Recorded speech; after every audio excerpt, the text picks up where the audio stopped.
Today on Dead Dodge Garage, it's the world's heaviest head gasket job. Well, okay, not really, but it's not light.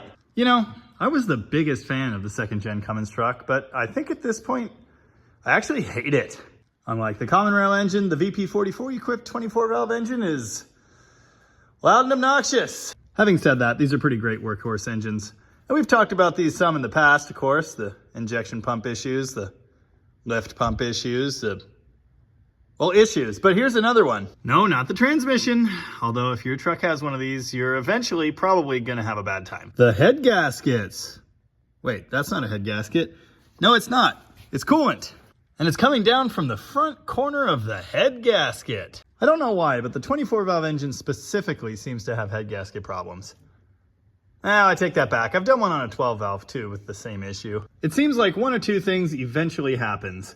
Either it makes a path from a coolant jacket out of the engine, or it starts mixing oil into the coolant because, of course, there are oil passages through the head gaskets, and they happen to be very close to coolant. There's higher pressure in the oil system than the cooling system, so oil wins, and you end up with a bunch of oil in the radiator. This truck doesn't have that, but it does have coolant kind of everywhere. This is what we'll call Rocket Tom's crummy.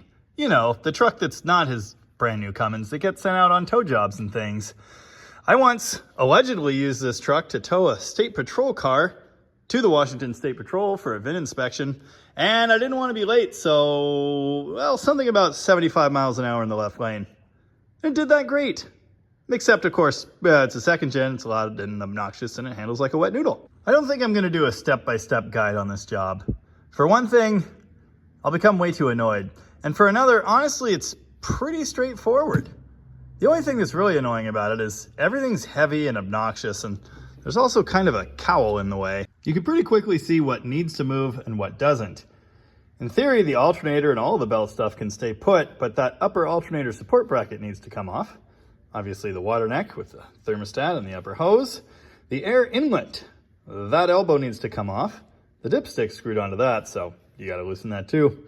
Once that thingy's off, you're gonna wanna throw a rag over the boot there. That's not experience talking, I'm just saying, we wanna be careful. The throttle sensor is here. There's 3 bolts holding that on, easy enough. You shouldn't even need to remove that cover. The injection lines are a big one.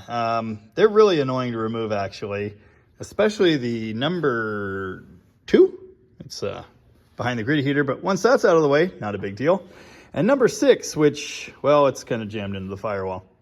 Also, because the VP44 is a rotary type pump, they're all jammed together down there, and that part's really annoying as well. If you still have a factory fuel filter, which this truck does, among other things, you need to unbolt and move that out of the way too. And on that same note, there's a fuel return line on the back of the head, and you're gonna need to take the banjo bolt for that out.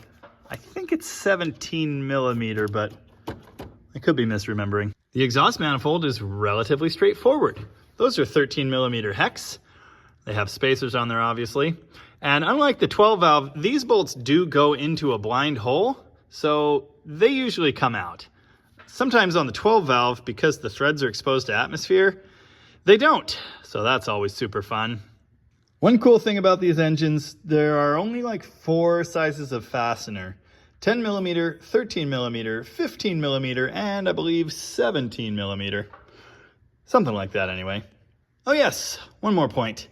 Apparently cracks from the valve seats are common on the 24-valve head. I'm really hoping to not find that on this one because, well, replacing it isn't really in the budget. And again, what we're dealing with here is an obvious external leak. I've never seen one cracked. I have heard of it, so just be aware that that's a possibility. Kind of move the stuff over here. Rag. Throttle sensor just pops out of the way. Filters off. Injector line's next over here. That's fine. Valve cover. 2 notes. It has to go that way. I kind of bend the heater hoses over and slide it over. You have to remove it with that rear bolt in, so why not just leave all the bolts together? Another note there, they give you new grommets on the valve cover bolts and they do not fit right, so I don't know, maybe just leave those alone. The cab insulation back there, usually by the time the truck's 25 years old, it's disintegrating and going right to crap. You know, whether it's already torn up or not, it can be messy and gross and horrible. You don't really want all that fibery stuff in your engine, so if yours is going to pieces back there, I've used like a sheet of plastic and duct tape to cover it up. Might want to consider that. As you can see, things are progressing here. I did get the manifold loose. Most of the bolts came right out, actually. Only a couple were tight. There's a Dorman marking right there, which might help to explain why that was so easy.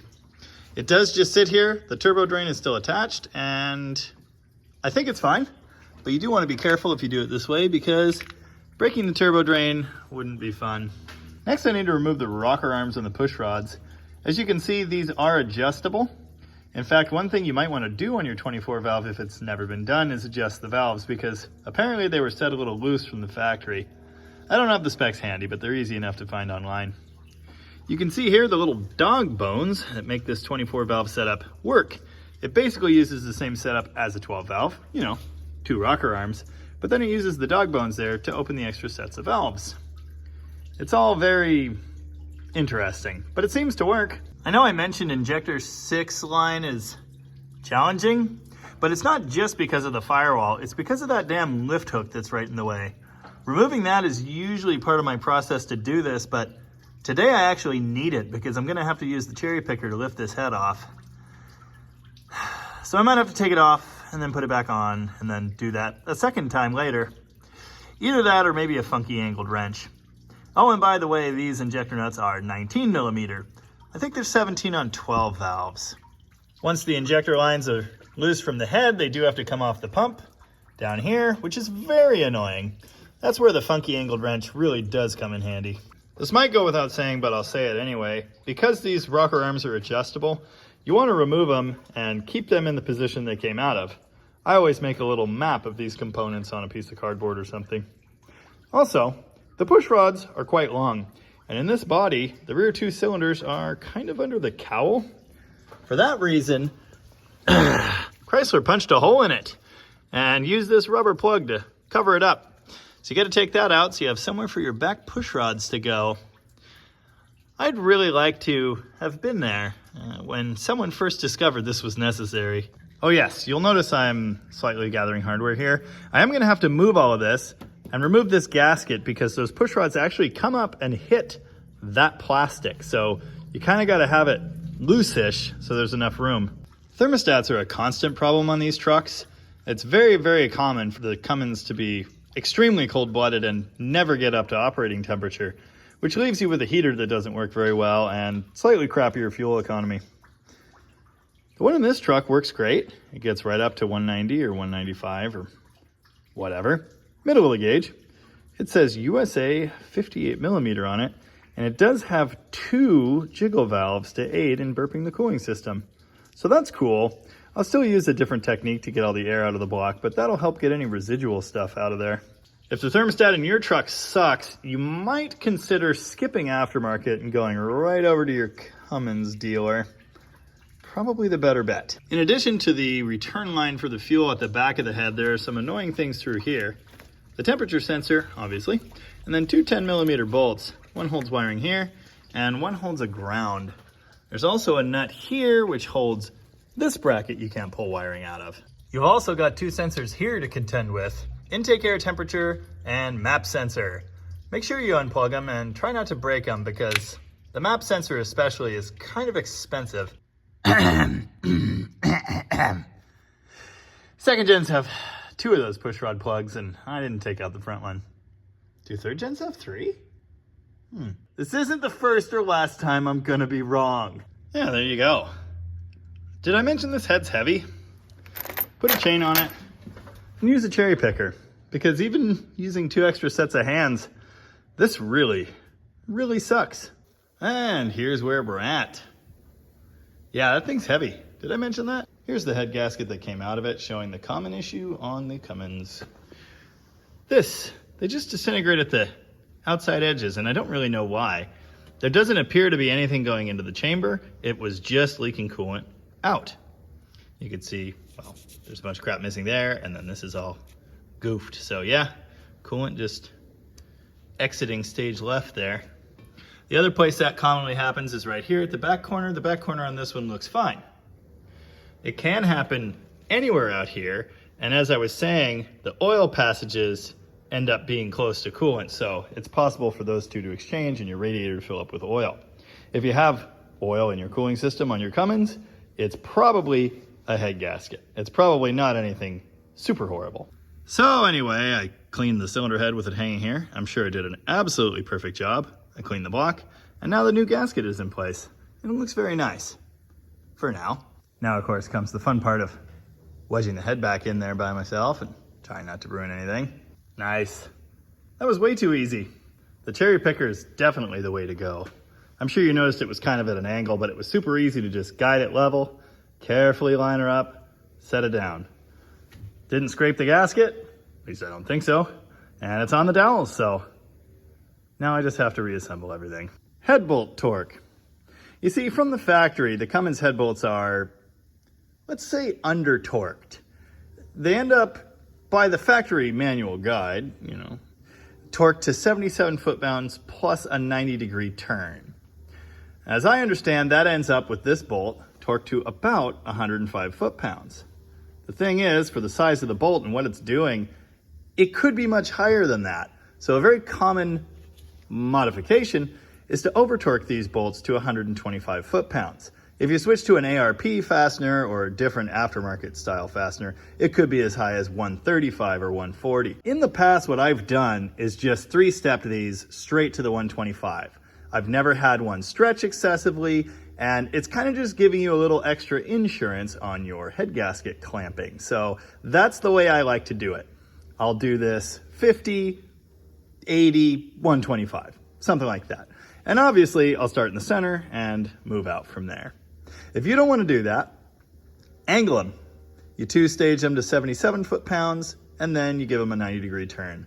And that's fine. That's what the factory did. I will say, with this over-torquing method, I have heard of people in magazines making up to 1,000 horsepower without head gasket sealing issues. So do with that information what you will. Yay! DeBoss Garage has a really great video about rebuilding Cummins engines, and he jokingly refers to the torque spec on these 10mm head bolts that are used throughout this thing. They're all 18 foot-pounds, so I torqued the rocker arms to that. Now would be a great time to adjust the valves. I'm not going to do that. For one thing, I think someone was already in here, and they were set right. Okay, maybe I'll throw a feeler gauge under it and just make sure it's close. But I didn't hear any valve noise from this one, and it was actually really quiet as Cummins engines go. It's totally possible there's a head gasket thickness difference that could screw up everything, but I don't think so. I think it's fine. I actually couldn't even find my feeler gauges, so we're gonna say it's fine and keep going. If it makes noise, I'll deal with it later. Oh yeah, one additional thing. When you're installing the push rods, do make sure they're in the buckets of the lifters. I put them in there and then I kind of pull up on them and make sure there's a little bit of suction from the oily lifter bucket. If they don't do that, well, you're gonna have a bad time. And you'll probably bend push rods and have dead cylinders and things won't be fun. Oh yeah, on this one, I did not have to loosen and raise the plastics to get the push rods in place. I'm gonna have to loosen and raise the plastics to get the other rubber plug out because it went boop up in there. Starting to look suspiciously like an engine again. I've got the injection lines in place. The pump ends are torqued. Make sure they're tight as balls because you don't want leaks. These ends are not. We're gonna have to crank it over and get fuel slapping out of every one of those lines before we reef those down. Then make sure they're tight, like really, really tight, or diesel leaks happen and all the rubber parts get ruined and it's a horrible mess. Ask me how I know. You might have oil here inside your piping boots. Make sure you wipe that out. I have a long, storied tradition of not getting these things torqued correctly and having them blow off. You might well want to just go ahead and replace your intercooler boots because it's very common that they are aged and leaky. And the more of your boost that gets out, the less horse ponies and the worse your fuel economy. I've heard of intercoolers leaking too. There are tests you can do to check for boost leaks, but I'm not going to do that today. This thing's fine. Now, as you're assembling, obviously, you got to clean stuff at least to the point that people can tell you did it. Otherwise, what's the point? Now, when I mentioned pre-filling and burping the cooling system, this is what I meant. You fill it here in the radiator. I'm using my convenient coolant funnel thingy. But you leave somewhere on the block open for air to escape. In this case, I just left the water neck and thermostat out. You can see well, there's some little floaters in there, but that's fine. And I'm filled up now to where the thermostat goes. So I'll just drop her in there. And we're good. Now, obviously, this thermostat has these jiggle valves, so any residual air in there should let itself out when I fill this up the rest of the way. Note in this truck, the heater hoses are just a skosh higher than the radiator cap. Pretty close. But even if you're thorough in your bleeding procedure, you may end up with a little air trapped in there. It might have to run once or twice to work it out, but it should be fine. In some vehicles, you'll actually have to physically jack the truck up like this to make sure the cap is the highest point in the system and the heater can get fully bled out, but I've never had to do that with these. Hey, do try not to break these tiny thermostat housing bolts. Been there, done that, and I didn't even get a t-shirt. My trick for working air out is always squeezing the upper radiator hose. Works pretty well. Can take a good few tries. Oh yeah, absolute perfection. Now keep in mind, you'll need to check that again after it runs once or twice and just make sure it's full. And make sure the coolant's not coming out on the ground. But if you've gone through this procedure, you don't need to worry about burping it, with the hot engine running. You can just put the cap on and assume you are close enough. Well, I made at least some effort trying to get the antifreeze trails off of the block, but that stuff's pretty resilient. It's far from perfect, but it's good enough. Time to reconnect the batteries. Did I ever say to disconnect the batteries? I guess I should take a minute to say this. Obviously, this is the 24 valve engine. This procedure is very, very similar for the 12 valve. The only difference being the 6 individual valve covers, the injector lines go across, and obviously no dog bones. But it's basically the same animal.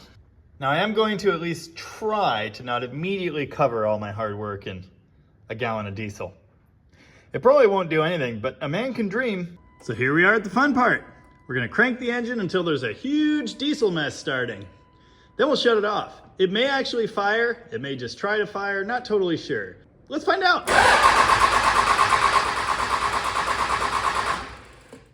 Let the starter cool off, try not to ruin that too. Let's go see what we got. All right, yeah, some mess started. I definitely smell it, so. I don't know if they're fully bled, but I think I'm just gonna torque them down and go for it. Oh, by the way, you have to do the same thing every time you change the fuel filter unless you do a really, really good job and keep it totally full of diesel. I usually just go full send with the fuel mess, but this worked pretty well. Did I mention that these injector lines need to be extremely tight? I don't know what the torque spec is. I'm sure there is one, but I don't know how you'd ever, check it with a wrench. Number 2 is blocked by the air horn and grid heater. I usually leave those off to torque that and then install them. I got it tight, but I think I'm just gonna pull them off again anyway. It's 5 bolts. Yep, that one would have been a leaker. Now I've said this before on other projects, but it bears repeating. If you do a job like this correctly, no one will ever know you did it. All the little support brackets and grounds and things are back where they go. Those clips are in that bracket. Everything's connected up. Everything's routed the right way.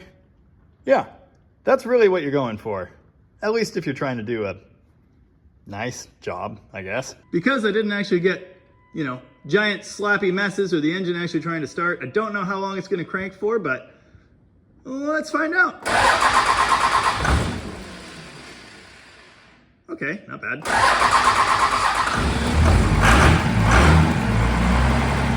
Woo! A little smoke after doing this is normal. I don't know how having aerated fuel leads to tailpipe smoke. It just does. This thing's huge. Easy. Obviously smoke coming off of every single thing you touch. Totally normal and to be expected. Smells great.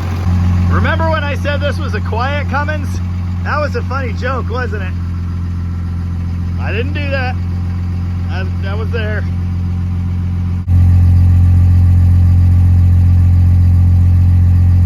Now obviously you want to do a leak check. We seem to be good there. I did did make a pretty horrendous mess, not only pulling the head, but obviously running the injectors, so a little bit dripping down would not be a surprise.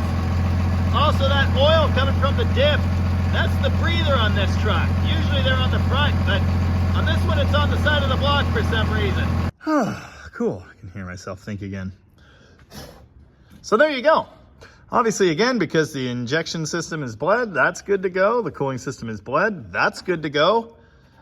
Now might be a good time to change the oil if you're thinking you might have gotten a ton of crap in there, but I'm gonna let it ride for now. I think it's a pretty fresh oil change, and I don't think I got it contaminated with coolant. I did drain the block quite effectively, so yeah, I think we're gonna be fine.